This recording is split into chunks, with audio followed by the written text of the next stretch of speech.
Right, I'm going to give you a quick tour of what's inside each pack of iron-on embroidery transfers. So when your transfers arrive, they look like this. It's a really handy packet because you can, once you've started to cut out your transfers, you can pop them back in here and keep everything together. And inside you will get a set of instructions, so really easy to follow instructions. On the other side of this, just some links to our project page where you can find step-by-step instructions of how to make things like this and loads more. So if you're looking for some ideas, that's a great place to visit and see what you can make.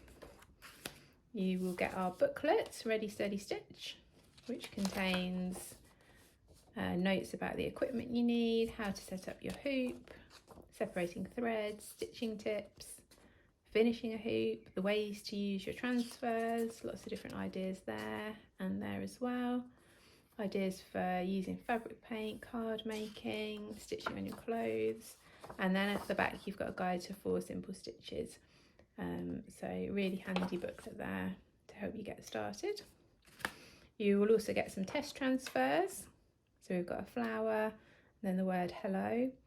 So you can use those just to have a practice, and you will find, if you go to the link here or the QR code, there's a step-by-step project for each of those.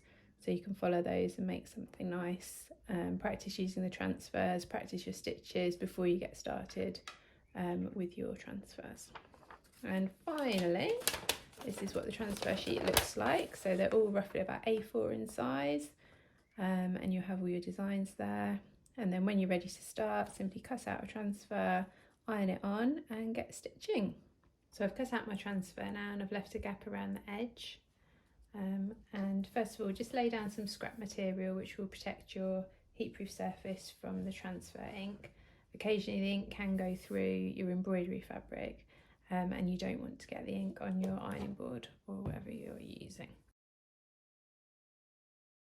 My table is heat proof, so I'm just ironing straight onto that. Okay, so I'm just making sure the fabric is flat. So for transferring, you want to make sure that your iron's on the maximum temperature for your fabric. I'm ironing onto cotton, so I've got it on the maximum temperature for that, and make sure that the steam is turned off. Okay. So position your transfer. And then just iron, so press quite firmly. I've just got my finger on the edge of the transfer to make sure it doesn't slip. Obviously mind you, don't burn your fingers. And then keep having a little peek till you're happy with the colour. You can move the iron and that's your transfer done. So your fabric's all ready for stitching.